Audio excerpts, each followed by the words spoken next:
प्रभु यीशु के नाम में बाइबल दर्पण में मैं आपका हार्दिक स्वागत करता हूँ। उत्पत्ति एक अध्याय में हम चीज़ों के शुरुआत के विषय में अध्ययन कर रहे हैं। इसमें बहुत सारी चीज़ें हमें बताई गई हैं जिन्हें हम एक सिद्धांत के रूप में अपने जीवन में हम लागू कर सकते हैं। इसी में से एक महत्वपूर्ण जो कारक है जिसके विषय में हम पिछले वीडियो से अध्ययन करना शुरू किए हैं, बीज।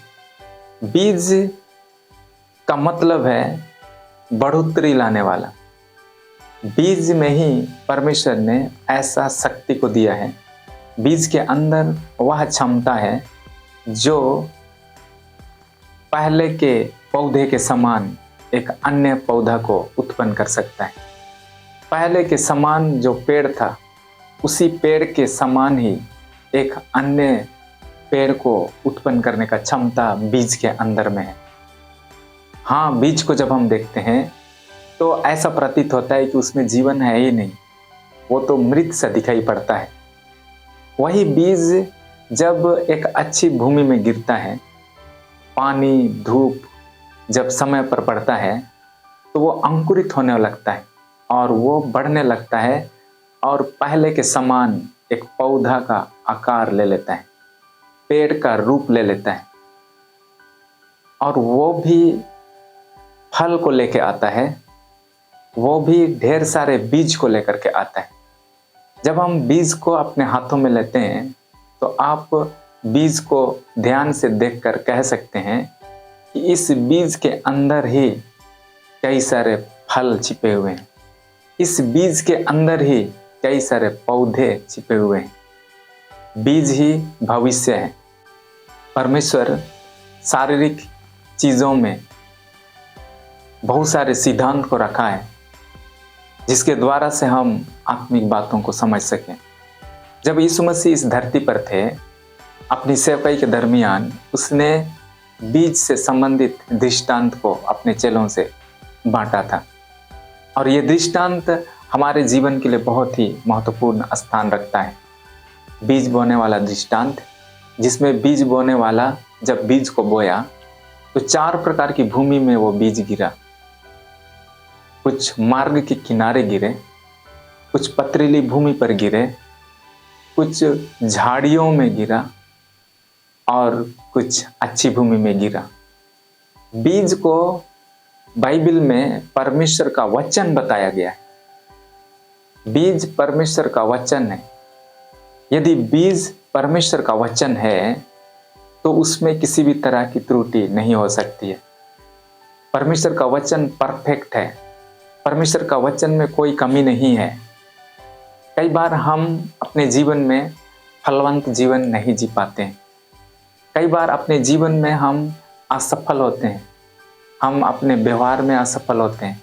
कई बार हमारा चरित्र में हम असफल को पाते हैं। इसका कारण परमेश्वर का वचन में कमी है ऐसी नहीं है। कई बार हो सकता है हम वचन को पढ़ते हैं, कई बार हो सकता है हम वचन को कई बार सुनते हैं, लेकिन तो भी हमारे जीवन में सफलता नहीं दिखता है, तो भी हमारे जीवन में बहुत सारी कमी घटियाँ हैं, तो भी हम एक फलवंत जीवन नहीं जी पा रहे हैं। इसका मतलब है हमारा जो भूमि है, भूमि का मतलब हमारा हृदय, इसी में कुछ कमी है। परमेश्वर का वचन में तो कमी नहीं है। यदि कमी है तो भूमि में कमी है और इसलिए जो भूमि है उसमें 3 प्रकार का कमी को बताया गया है। बीज बोने वाले दृष्टांत में जब यीशु ने बताया तो 3 प्रकार की कमी को भूमि के अंदर उसने बताया है। सबसे पहला जो कमी है, मार्ग के किनारे वाला भूमि। बाइबल में लिखा है पक्षी चुग कर ले गए उस बीज को। ये पक्षी को का अर्थ यीशु ने बताया दुष्ट, शैतान। कई बार वचन तो हम सुनते हैं, लेकिन अंकुरित होने से पहले ही शैतान उसे चोरी करके ले जाता है। शैतान भी जानता है कि यदि आपके जीवन में सफलता आएगा तो वचन के द्वारा ही आएगा। वो शैतान भी जानता है कि यदि आप एक फलवंत जीवन जिएंगे तो कैसे जिएंगे, वचन के द्वारा से ही जिएंगे। और इसलिए वचन जड़ पकड़ने से पहले ही, बीज जड़ पकड़ने से पहले ही, बीज अंकुरन होने से पहले ही शैतान किसी माध्यम के द्वारा उस बीज को आपके मन से, आपके हृदय से हटा देता है, ताकि आपके हृदय में वो बीज जड़ ना पकड़े। ये पहला प्रकार का भूमि का कमी है। दूसरा प्रकार का जो भूमि का कमी बाइबल हमें बताती है वो है पथरीली भूमि। हृदय कठोर है और जो बीज जब उस पथरीली भूमि पर गिरा, हल्की सी मिट्टी थी और उसी में कुछ दूर तक वो जड़ तो पकड़ा, लेकिन अंदर तक, गहराई तक वो नहीं जा पाया। बहुत सारे मसीहों का बाहरी तौर से तो सब कुछ अच्छा है, दिखने में बहुत अच्छे दिखते हैं, लेकिन अंदर से उनका जो जीवन है वो सही नहीं है, जिसके कारण से बीज गहराई तक नहीं जा पाया। वो जड़ वाला समस्या। तो हम जितने भी मसीह हैं, हमें अपने हृदय को तैयार करने की आवश्यकता है। जो भी संसार की अभिलाषाओं ने आपके हृदय को यदि कठोर करके रखा है, तो हमें परमेश्वर के पास आने की आवश्यकता है। यीशु मसीह का खून, यीशु मसीह का लहू आपके हृदय को नरम कर सकता है।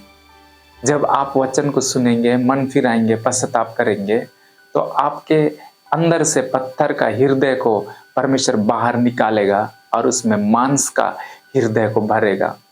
यदि परमेश्वर ऐसा करेगा तो निश्चय वो बीज आपके हृदय में जड़ पकड़ेगा। कई बार वचन आपके हृदय में जड़ नहीं पकड़ पाता है, सिर्फ हम ऊपर ऊपर बाइबल को हम पढ़ते हैं। वो आपके हृदय में जड़ पकड़ना है और तभी जाकर के आप एक फलवंत जीवन जी सकते हैं।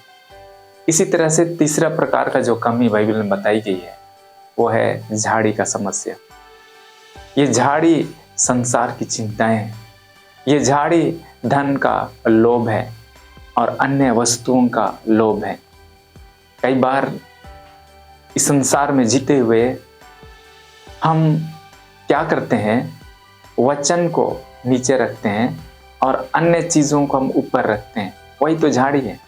संसार की चिंताओं को हम ऊपर रखते हैं। जब संडे आराधना में जाते हैं, वचन को सुनते हैं, जब घर में आ जाते हैं, पूरे सप्ताह भर संसार की चिंताओं में जीवन व्यतीत किए। इस तरह से पैसे अर्जित करना है, इसके बारे में हमने चिंताओं को किया। इस तरह से हम अपने जीवन में चीज़ों को व्यवस्था करेंगे, इनकी चिंताओं में हम जो वचन सुने थे वो सारा चीज़ हमारे मन से हट गया, वो दबा लिया गया। किसके द्वारा से? चिंता के द्वारा से। धन का जो लोभ है वो वचन का जो पौधा है उसको दबा दिया। तो ये झाड़ी वाला भूमि, ये समस्या है। तो सबसे पहले हमारे अंदर से जो भी झाड़ी है, खरपतवार हैं, उनको हटाने की आवश्यकता है। बाइबल हमें बताती है 2 प्रकार का बीज के बारे में। जब परमेश्वर ने मनुष्य को बनाया, आदन की वाटिका में उसको रखा। जब आदन की वाटिका में रखा तो परमेश्वर उसको वचन दिया। यह वचन एक बीज के समान था। यह बीज उनके जिंदगी में फल को लेकर के आता था, उनके जिंदगी में सफलता को लेकर के आता था। जब तक वो बीज को अपने हृदय में रखा, अर्थात वचन को जब तक अपने हृदय में रखा, तब तक वो एक सफल व्यक्ति था। परमेश्वर की सहभागिता उसके साथ थी। मृत्यु से वो दूर था, बीमारी और तकलीफों से वो दूर था। परमेश्वर की सहभागिता में वो जीवन जीने वाला व्यक्ति था। शैतान को यह अच्छा नहीं लगा। शैतान आदम की वाटिका में आया, हवा के साथ वार्तालाप किया और इसी बीच में उसने एक ऐसा बीज को बोया जो उनकी जिंदगी को बर्बाद किया। जब हम नया नियम में पढ़ते हैं तो बाइबल में लिखा है, जब लोग सो रहे थे तो शत्रु ने जंगली बीज को बो दिया। तो एक जंगली बीज भी है जो शैतान की ओर से है, और ये बीज परमेश्वर के वचन के विपरीत है, परमेश्वर के वचन के विरोध में है। जब भी शैतान अपना मुंह को खोलता है तो वचन के विरुद्ध में वो अपना वचन को कहता है। आदम की वाटिका में सेम वही चीज हुआ। हवा के अंदर जो परमेश्वर का बीज था, उस बीज को शैतान हटाया। उसने अपने वचन को, अपना बीज को हवा के अंदर में डाल दिया। बाद में हवा के अंदर में जो बीज था वो आदम के अंदर में भी चला गया और मानव जाति पाप में चले गए, मानव जाति फेलियर में चले गए और तब उनकी जिंदगी में समस्याएं शुरू हो गई, असफलता शुरू हो गया। कैसे शुरू हुआ? जब उन्होंने बीज को, जो परमेश्वर की ओर से मिला हुआ बीज को जब उन्होंने इनकार किया, शैतान की ओर से जो बीज मिला उसे उन्होंने स्वीकार किया और उनका जिंदगी बर्बाद हो गया। पूरा मनुष्य जाति पाप में चले गए। ये बीज उनको नरक की ओर ढकेला। लेकिन परमेश्वर हम मनुष्य जाति से प्रेम किया। आज से लगभग 2025 साल पहले परमेश्वर ने अपना इकलौता पुत्र यीशु मसीह को इस संसार में भेज दिया। यीशु मसीह का जीवन वचन से भरा हुआ था। पूरे मनुष्य जाति में और कोई भी ऐसा नहीं था, सबके अंदर शैतान का बीज था। जब यीशु मसीह इस धरती पर आए तो शैतान उनको प्रलोभन के द्वारा फंसाना चाहा, प्रलोभन के द्वारा बीज को हटाना चाहा। लेकिन यीशु हर एक परीक्षा में, हर एक प्रलोभनों में वो जयवंत को हासिल किया, क्योंकि उसके अंदर में परमेश्वर का वचन था, परमेश्वर की इच्छाओं से वो भरा हुआ था और वो जय को लेकर के आया। और हम यीशु मसीह को ग्रहण करने के कारण से आज उसके संतान, परमेश्वर के संतान हम बन गए। परमेश्वर का संतान यदि हम हैं तो हमारा जो जन्म है उसी वचन के द्वारा हुआ है, उसी बीज से हमने जीवन को पाया है। जब हम वचन पढ़ते हैं तो बाइबल हमें बताती है, पहला पत्रस 1 अध्याय और उसका 23 पद में, तुम नासवान नहीं पर अविनाशी बीज से नए जन्मे हो। हम अविनाशी बीज के द्वारा हमारा जन्म हुआ है। जब हमारा जन्म माँ बाप के द्वारा हुआ तो उस समय हम पाप में जन्म हुए थे, हम पापी रूप में जन्म हुए थे, क्योंकि हमारे अंदर में शैतान का बीज था। जब हम बड़े हुए, परमेश्वर का वचन को हमने सुना, प्रभु यीशु मसीह को अपना उद्धारकर्ता के रूप में स्वीकार किया, पापों से मन फिराया, पश्चाताप किया, तो उस बीज के द्वारा जो वचन हमने सुना, किसी परमेश्वर के दास के द्वारा या किसी अलग तरीका से, तो उसी दिन हमारा जन्म हुआ। हमारा जन्म वचन के द्वारा हुआ है। मेरे प्रिय मित्र, आप साधारण नहीं हैं, क्योंकि आपका जन्म अविनाशी बीज के द्वारा हुआ है। इसलिए आप अपने आप को कमजोर, नीच, तुच्छ ना समझें। आपका जो जन्म हुआ है वो अविनाशी बीज के द्वारा हुआ है और वो बीज हमारे अंदर रहना जरूरी है। वो बीज को जब हम बोते हैं तो हमारी जिंदगी में सफलता आता है। वो बीज हमारे हृदय में आना जरूरी है, क्योंकि वही बीज अंकुरित होकर के हमारे अंदर फल को उत्पन्न करता है। हमारा जो काम है, हमारा जो स्वभाव है, हमारा जो रहन सहन है, हमारा जो बोली वचन है, ये सब कुछ इस बात पर डिपेंड करता है कि हमने अपने हृदय में किस तरह का वचन को बोया है। याद रखिएगा, दोनों बीज बढ़ता है।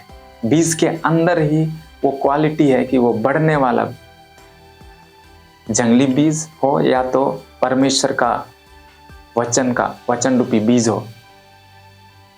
ये जंगली बीज या तो जंगली पौधे आए कहां से? ये पाप का कारण है, पाप का फल है। जब आदम पाप किया तो परमेश्वर ने उनसे कहा था कि भूमि तेरे कारण से शापित है और अब ये भूमि तेरे लिए ऊंट कटारे उत्पन्न करेगी। जितना भी जंगली पौधा है वो परमेश्वर की सृष्टि में नहीं है, परमेश्वर की योजना में नहीं है। जितना भी जंगली पौधे हैं जितना भी ऊंट कटारे हैं, ये सब कुछ आदम के पाप का फल है, और वही जीवन में मुश्किल को उत्पन्न करता है, वही जीवन में निराशाओं को लेकर के आता है, वही आपको चिंताओं में डालता है। कौन सा बीज? वो जंगली बीज जो शैतान की ओर से है। मेरे प्रिय मित्र, परमेश्वर का वचन आपके अंदर में सफलता को लेकर के आता है। आप जितना ज्यादा बोएंगे उतना ही आप काटेंगे। कई बार हम फल के विषय में हम कल्पना करते हैं, कई बार हम बटोरने के विषय में कल्पना करते हैं, कटनी के विषय में हम कल्पना करते हैं। जब हम बोएंगे तभी तो हम काटेंगे। काटने से पहले बोना पड़ता है, काटने से पहले, खुशी मनाने से पहले, जय जयकार करने से पहले आंसू बहाना पड़ता है। इसलिए बाइबल में लिखा है भजन संहिता में कि यदि बोने वाला आंसू बहाते हुए भी चला जाए तो भी वो पुलियां लिए जय जयकार करता हुआ निश्चय लौट आएगा। आज यदि आप आंसू में हैं, आज यदि आप समस्याओं में हैं, आज यदि आप अकेलापन में हैं, आज यदि लोगों ने आपको छोड़ दिया है, आप वचन को अपने जीवन में बोना ना छोड़ें। चाहे आपका आंसू बहा रहा हो, चाहे आप कठिनाइयों में हो, तो भी आप वचन को बोना ना छोड़ें। यदि आज आप वचन बोएंगे तो भविष्य में आप निश्चय जय जयकार करते हुए आप लौटेंगे, पुलियां बांधे हुए आप लौटेंगे। क्योंकि इसी तरह का नियम, इसी तरह का सिद्धांत परमेश्वर ने हमें दिया है। बोने और काटने का सिद्धांत परमेश्वर ने हमें दिया है। जब भी हमें अनाज की जरूरत पड़ती है, यदि हम अपने पास जितना अनाज है उससे ज्यादा यदि हम प्राप्त करना चाहते हैं तो हमें बोना ही पड़ेगा। जब हम बोएंगे तभी वो मल्टीपल होगा, जब हम बोएंगे तभी वो बढ़ोतरी होगा। इसलिए वचन को बोना जरूरी है। इसलिए मेरे प्रिय मित्र, समुपदेशक और उसका 10 अध्याय 4 पद में लिखा है, जो वायु को तकता रहेगा वह बीज बोने ना पाएगा, और जो बादलों को देखता रहेगा वह लौने ना पाएगा। कई बार बैठ बैठ करके हम कल्पना करते रहते हैं कि आज तो मेरी जिंदगी में समस्या है, आज तो मैं बहुत बिजी हूँ, आज मैं वचन नहीं पढ़ूंगा, आज अपने जीवन में वचन को मैं नहीं बोऊंगा, कल से देखा जाएगा। कल जब पहुंचता है, कल और समस्याएं आती हैं, कल और हमारे पास इतने सारे काम पड़ जाते हैं और हम बिजी हो जाते हैं, फिर हम टलते हैं कल के लिए। इसलिए बाइबल में लिखा है कि जो वायु को देखता रहेगा तो वो कभी भी बोने नहीं पाएगा, जो बादलों को देखता रहेगा वो कभी लौने नहीं पाएगा। हम यदि बहाना बनाते रहेंगे तो अपने जीवन में हम कभी भी सफलता को नहीं देखेंगे। आपको हर एक परिस्थिति में बोने वाला बनना है। इसलिए बाइबल में लिखा है समुपदेशक में ही, जब हम 10 का 6 को पढ़ते हैं तो यहाँ लिखा है, भोर को अपना बीज बो और सांझ को भी अपना हाथ ना रोक, क्योंकि तू नहीं जानता कि कौन सफल होगा, यह या वह या दोनों के दोनों अच्छे निकलेंगे। बाइबल हमें एक सलाह देता है कि भोर को भी अपना बीज बो और सांझ को भी अपना बीज बो, क्योंकि तू नहीं जानता है कि कौन सा तुम्हारे जीवन में सफलता को लेकर के आएगा। मेरे प्रिय मित्र, हमें प्रतिदिन परमेश्वर के वचन को अध्ययन करने, सुनने की जरूरत है। परमेश्वर के वचन के द्वारा ही आपकी जिंदगी में सफलता आएगा। किसी भविष्यवक्ता के द्वारा आपकी जिंदगी में सफलता आने वाला नहीं है। कोई परमेश्वर का बड़े दास के आपके सिर पर हाथ रखने से सफलता आने वाला नहीं है। हाँ, उसकी ओर से कुछ अनुग्रह आपको मिल सकता है, लेकिन आपकी जिंदगी में परमानेंटली सक्सेस को प्राप्त करने के लिए आपको प्रतिदिन बाइबल पढ़ने की आवश्यकता है।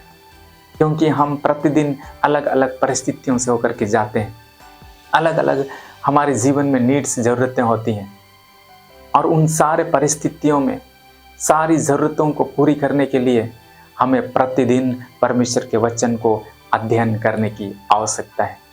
आज यदि मसीहियों के जीवन में कुछ चीज़ की कमी है तो है परमेश्वर के वचन की कमी। आज गाने वाले बहुत मिलेंगे, आज बजाने वाले बहुत मिलेंगे, लेकिन परमेश्वर के वचन में मेडिटेट करने वाले बहुत कम मिलेंगे। मेरे प्रिय मित्र, यदि आप परमेश्वर के वचन को पढ़ना शुरू करेंगे तो आपकी जिंदगी में सफलता निश्चय आएगा। यदि आप परमेश्वर के वचन को पढ़ने के लिए बहाना नहीं बनाएंगे, आप प्रतिदिन परमेश्वर के वचन को पढ़ने के लिए अपने आप को तैयार करेंगे तो सफलता आपका है। भविष्य आपका फलवंत होने वाला है। आज आप किस दशा में हैं ये मायने नहीं रखता है। परमेश्वर का वचन ही बदलाव को लेकर के आता है। परमेश्वर का वचन ही आपकी जिंदगी में परिवर्तन को लेकर के आता है। यदि आप आज बाइबल को पकड़ करके खड़े होंगे तो मेरे प्रिय मित्र, परमेश्वर आपकी जिंदगी में बड़ी ब्लेसिंग को आने वाले दिनों में देगा। आपका जीवन जो होगा वो पूर्ण सफलता में होगा। एक पहलू में नहीं, सिर्फ शारीरिक या सांसारिक रूप में सफलता में नहीं, लेकिन आप आत्मिक सफलता में भी होंगे। आपका जिंदगी में परमेश्वर ढेरों सारी ब्लेसिंग को देगा। परमेश्वर आपको बहुत आशीष देने पाए। मेरे प्रिय मित्र, यदि आप इस चैनल में नए हैं और इसी तरह का संदेश को आप निरंतर सुनना चाहते हैं तो ज़रूर इस चैनल को सब्सक्राइब करें ताकि हर वीडियो का नोटिफिकेशन आप तक पहुंच सके। इन सारे संदेशों को आप खुद तक ही सीमित ना रखें, औरों को भी आप इनकरेज करें, औरों को भी आप बढ़ाएं, औरों तक भी इस संदेश को शेयर करें। God bless you.